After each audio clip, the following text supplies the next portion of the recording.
and we have our first presentation, but a couple announcements first of all. I'm John Corbett, I'm the manager of Tri-Basin NRD. Welcome you to the South Central Water Conference, which is sponsored by Tri-Basin, Lower Republican NRD, and Central Nebraska Public Power and Irrigation District, with many additional sponsors like Sargent Irrigation, Holdridge Irrigation, Central Valley, and Downey Drilling. Pleased to have you here this morning for this conference. And we do have a number of door prizes thanks to our sponsors, and we're going to start giving them away right now. So our first door prize this morning goes to Jeff Soneson. Jeff, if you're here. Where's Sasha? Sasha, if you can, she'll provide the door prize for you. Jeff, you go over to the table there, and we'll get that to you. So we have our first winner today. We'll have several more as the day goes on. But we'll go to our first presenter, and that is Jeff Golus. He is with the University of Nebraska West Central Research and Education Center, and he is the research manager there, and he's going to talk to us about drones and ag this morning. So, Jeff. All right, thank you. When Todd asked me if I give a talk on drones here a couple months ago, I'm like, yeah, don't have a lot of experience with them, but we can pull some things together to get a little bit of an overview of what's out there, what the capabilities are. And in our group, the Weed Science and Pesticide Application Technology lab there at North Platte, we have worked with them a little bit in spring, so present a little bit on that as well. So why use a drone in the first place? The main thing I researched and found was to capture images or capture data, using it as a tool to supplement people or boots on the ground, crop scouting and things like that. So collecting data, in our case we were looking at how can we use them to apply products, and also found out seeding and seeding trees and seeding cover crops or other uses potentially for drones. So we'll start a little bit on images, because that seemed to be one of the main uses for it. One of the types of images you can capture are RGB, or red, green, blue. And those images are basically going to be similar to pictures you take with your phone, or what you see with your eyes. So you're taking pictures of crops or wetlands or whatever your target may be, and using that to get a good aerial view. Usually these are pretty low cost and useful for field scouting. Other types of images that can be taken are called multispectral, which are using different wavelengths of light that you don't necessarily see, but through computers can discern some information from the field that you are taking the image of. They typically use natural light to detect light that's reflected from your target crops or natural plants that are out there in different wavelengths, such as blue, green, red, red edge, and near infrared. And these can be used to calculate vegetative indices, which can give you some indications of health of the plants or stressors that may be there, diseases or drought or insects, defoliation, hail damage, things like that. A couple of indices that are commonly calculated from those: NDVI, which works a little better early to mid-season, and NDRE, which works better late season in corn and soybeans where you have more of a full canopy there. These multispectral, as well as the RGBs, can be geo-referenced to stitch many images together into one image that covers, say, a large area, like a whole center pivot.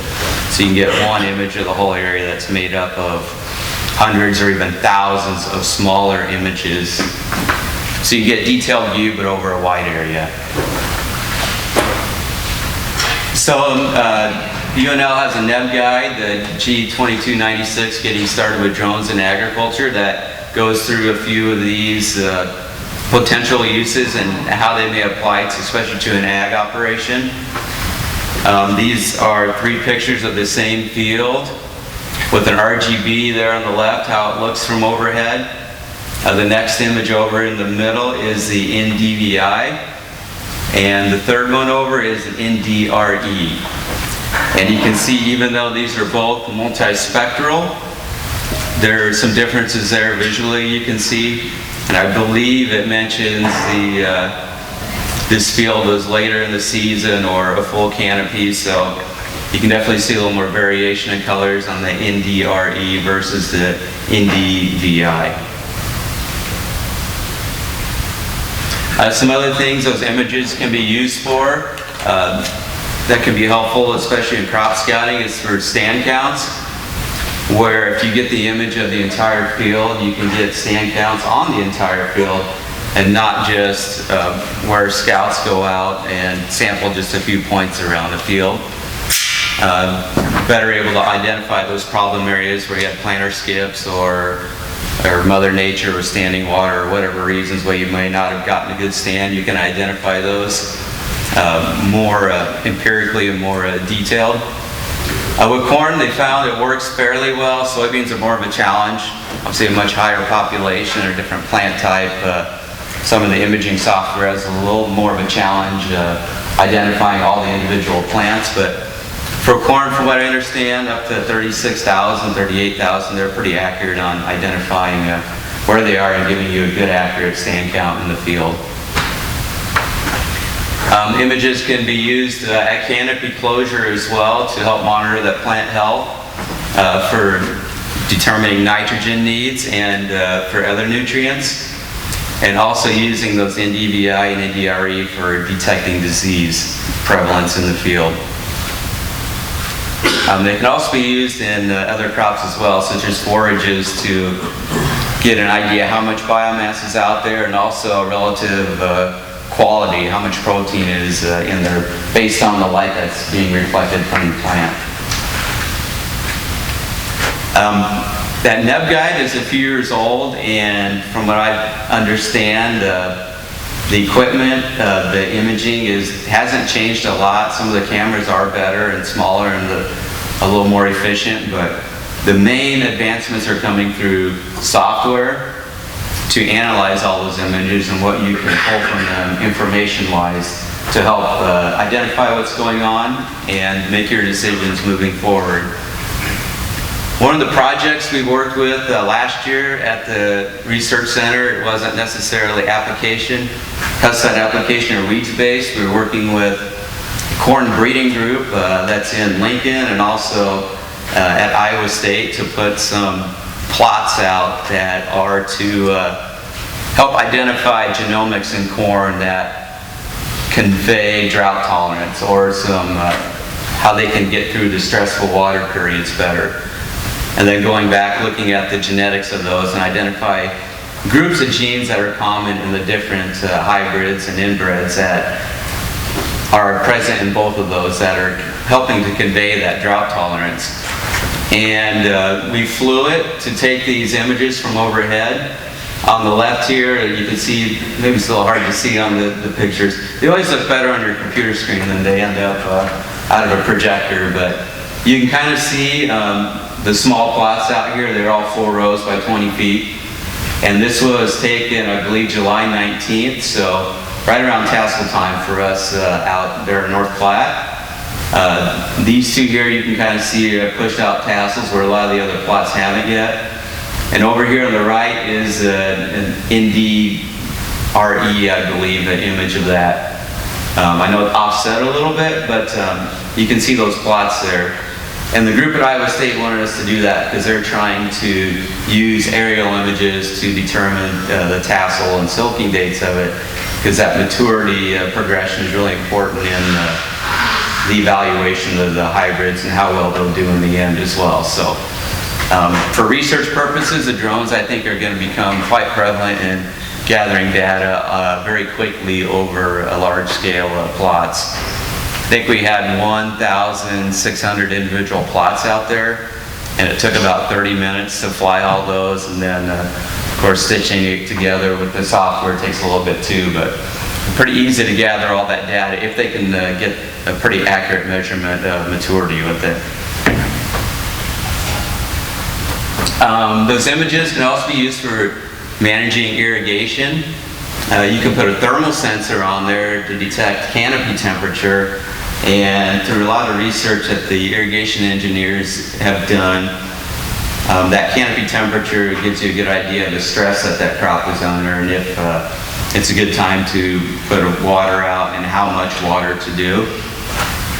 They're also working at using that NDRE to detect those stressed areas as well. With both the RGB and those multispectrals, you can identify issues in the field that maybe having problems with plug nozzles or leaks and things like that, where you don't necessarily see it on the ground, those patterns, looking at the whole field from overhead, especially in the dry years. That's, of course, when you notice those problems more, if there's areas not getting the water that they're supposed to. Another thing we learned too is you can use those multispectrals to create basically a 3D image of the topography in the field to create a point cloud, and they can use those to identify elevation differences to manage water runoff more efficiently.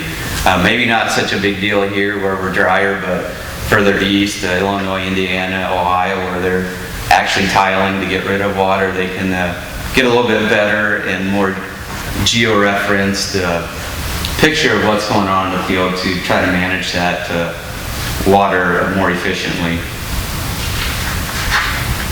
Here's a picture that was just showing a furrow irrigated field that we know in dry years could be a challenge getting water through. That's, I know, pretty stark, and you're going to see that on the ground probably, but just an example of how those images could be used to help you identify some of those areas. So, like I mentioned, we work in weed science a lot, and using drones to map different species out in the field is starting to become quite prevalent as well.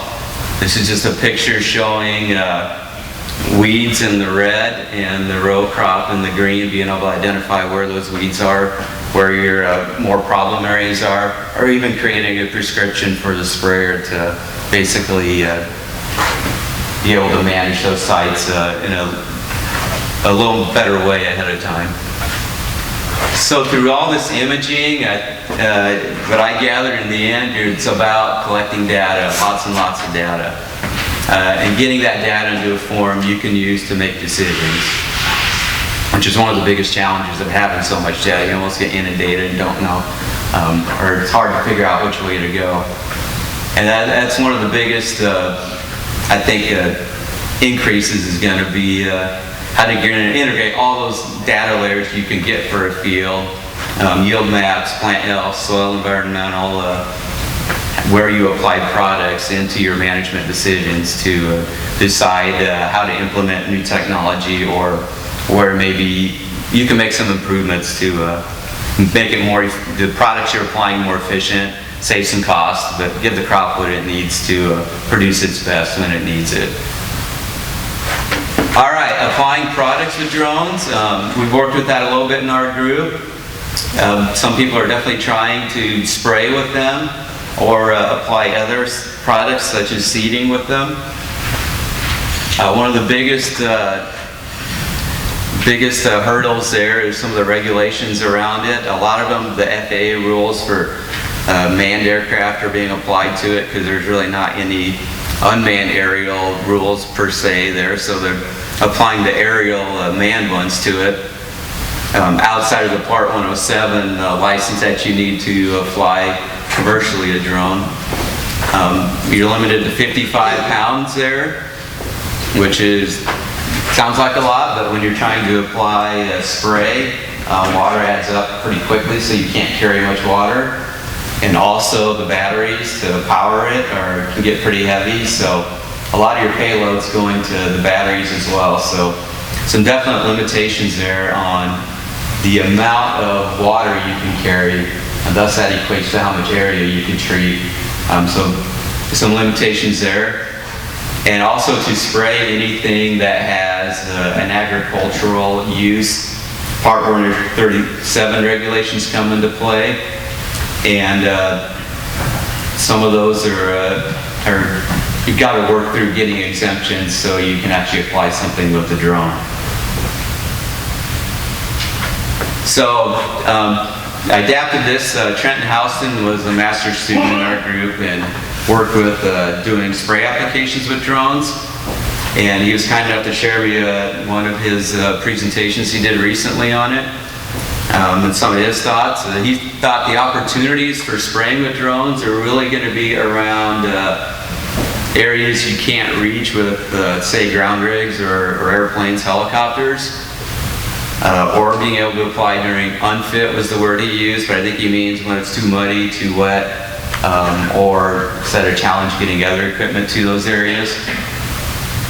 Wet soil, and perhaps you can time your applications better to what you're applying, say when the weeds are small or when fungal diseases are there, trying to get products out there so they can work to their best capability. Sometimes Mother Nature, of course, slows everything down with windy, rainy conditions, and then everybody's needing things done at the same time. For commercial applicators, definitely challenges that they work through every week or every day almost. So having some more tools out there to apply products, especially in some of those areas that are harder to get to, is definitely a niche area that maybe drones can help fill. Like I mentioned, those smaller areas, perhaps having to make special treatments for weed control where maybe planters skips happened, or he used the term prairie potholes, which are like lagoons. So like up on tableland between the Platte Rivers up west of Ogallala, there's definitely a lot of lagoons there. So you could maybe use drones to help manage those areas when it's dry or wet, where maybe you can't with your normal equipment. Field edges, of course, can be problem areas, especially with weeds moving in. You could use drones for those smaller areas. And he also mentioned specialty crops, where, say, vegetables or grapes or vineyards, things like that, where they're smaller areas to begin with, and using a drone to apply products there could be a niche market for them as well. Pastures, canyons, where it's hard to even get maybe side-by-sides to spray thistles, maybe drones could be helpful there. And of course in rivers and streams, if allowed, for controlling Phragmites or other invasive species. Once again, another area that other equipment may have difficulty getting to. So, some of the weaknesses he found with spray drones. This was basically combining all the data for one of his treatments, because he collected tons and tons of data to it. He just wanted to get it in a form that was a little bit easier to understand. But this is basically positioned across the spray swath, and the percent coverage he got on these cards that he put out. Basically put water sensitive cards out that are yellow, except for when a liquid drop hits them, they turn blue. So he was putting those out underneath the spray drone where it was spraying to basically get an idea how consistent across that spray boom is that application being made. And you can kind of see there a pretty big dip in the middle underneath that deposition. And he did a lot of work trying to figure out what would be the best overlap. Say you made another pass and trying to overlap those to find out, to try to take care of that dip that's in the middle so you get a more even application. So you're hopefully controlling the pest you're after a little better. And he tried a couple different drones with different amounts of propellers on them and was finding they behave very differently. So getting a consistent application out of it, he saw as being a really big challenge for drone application. And given that there's several different configurations, smaller ones, larger ones that have many rotors on them, there's also types that are more like an airplane. So once they take off vertically, they fly kind of like an airplane. Each one of those is going to have a different wake that it leaves underneath it, and thus that impacts how what you're applying ends up being deposited. When we give tours out there at our facility, the wind tunnels, usually ask people, if you were in a sprayer cab, what are a couple of things that would be on your mind? And usually not wrecking the machine is number one thing on their mind. Number two is usually around spray drift, being concerned about wind and wind direction and all those things. And usually, if you keep asking them a few questions, they get around to why you're applying in the first place. We're out there trying to control a pest, so tailoring your application to meet that goal, I guess in our mind, is number one. Otherwise, we're kind of wasting time and wasting money if we're not getting that pest controlled. So seeing the variance and deposition underneath there, you can see there's some gaps where we need to do some more work on trying to find out how to get that equipment that you have set up so it does that goal of controlling that pest the best you can, and also getting the products that you're applying to work their best. So given that there's many different configurations and designs, leads to a bit of inconsistency, and swath width and deposition being variable depending on that design. So within those weaknesses, of course, there's opportunities to try to overcome those challenges, and just doing some work to figure out what product you're applying, what nozzles you're using, spray volume you are using, nozzle width, height you're flying at, trying to figure out all those factors to get that product applied to do its job. All right, some other uses. Of course, livestock is part of agriculture as well. And Texas A&M, I found trying to use thermal imaging to identify sick animals in your herd or in your feedlot a little bit quicker. At North Platte, the beef people there have a feeding system where an animal is ID'd on a tag and goes up to a feeder, and the feeder recognizes it and records how much and when it feeds. Just for research purposes, to keep track of that animal. But they found a secondary benefit was they could see the animals not eating, the ones that were getting sick, before you could visibly see that visually, so they could get out and treat them a day or two ahead of time than before. So this is kind of along those lines, just being able to identify that a little bit quicker. It's also mentioned just flying them to check fence, water, and mineral sources too. I believe this is from Kentucky, being able to go out there, and I'm not sure if, how many cows would be scared of them flying over or not, but I guess you'd find that out. But just being able to check some infrastructure from remotely and not having to go clear up to each one to check them. Some other uses I found, making really small drones to basically supplement bees to help pollinate crops, especially the specialty crops. They've been used to plant trees. You got little pods with seeds in them, and they use an air cannon to shoot them down into the ground instead of having to have a person manually going along and doing that. Also, there's thermal sensing already done from airplanes, especially for large sugar beet cooperatives or potato processors to manage the piles that are outside to see if there's hot spots or spoiling going on.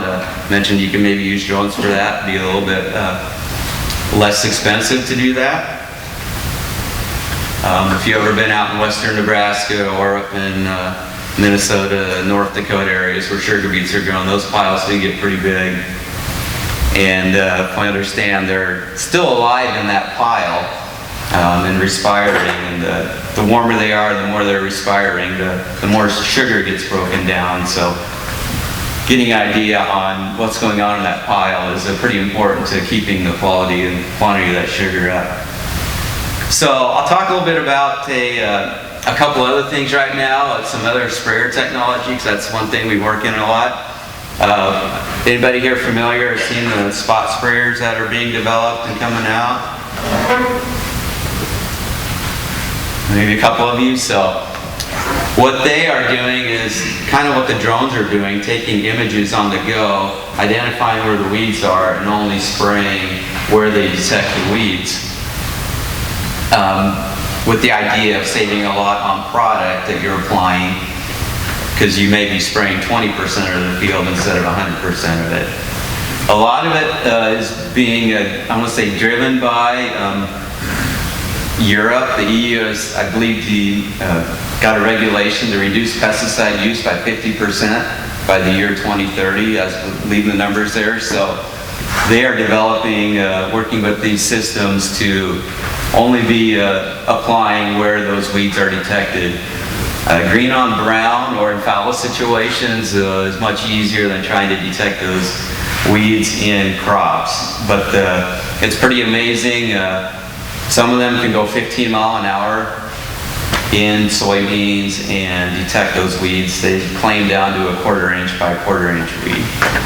At 15 mile an hour, that's pretty fast. It seems like to be turning it around, but pretty amazing in technology. And there's actually quite a few organizations working on developing that technology and bringing it out. So like I said, you can, some of the positives are reducing costs, but some of the challenges there to work through yet are missing some of those weeds out there. The ones that are just emerged are very small. Nozzle selection is pretty limited with those right now. And we are going to be working on how does spray boom height and wind speed direction impact that accuracy of targeting that weed. Another technology I read coming out is this company working on incorporating some traits into crops that if it's, say, infected with a gray leaf spot, it will give off a certain wavelength of light.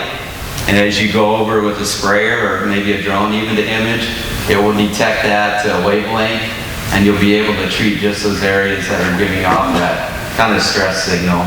And they're working on several different traits to maybe integrate to be able to identify those things. So it's not just looking at, say, a pale yellow plant is always nitrogen deficiency. There's other things that can give that symptom. So trying to be able to have the plant tell you a little more what's going on with it and thus be able to treat it. So Nicholas Cafarla-Menza, the cropping systems person at North Platte, wanted me to give a plug for on-farm nitrogen management. So if you're interested in working on some on-farm research projects, you can contact the people on there, or probably Todd as well. I can probably get you connected to whoever, if you're interested in working in some on-farm research projects. So thank you. If anybody has any questions, I'll stick around here for a little bit, but thanks for letting me present today, and hopefully cover a couple of the drone and other technology that's available in agriculture right now. Thank you, Jeff. Great presentation, important topic. Are there questions for Jeff right now? Any questions on this? Okay. Thank you very much, Jeff.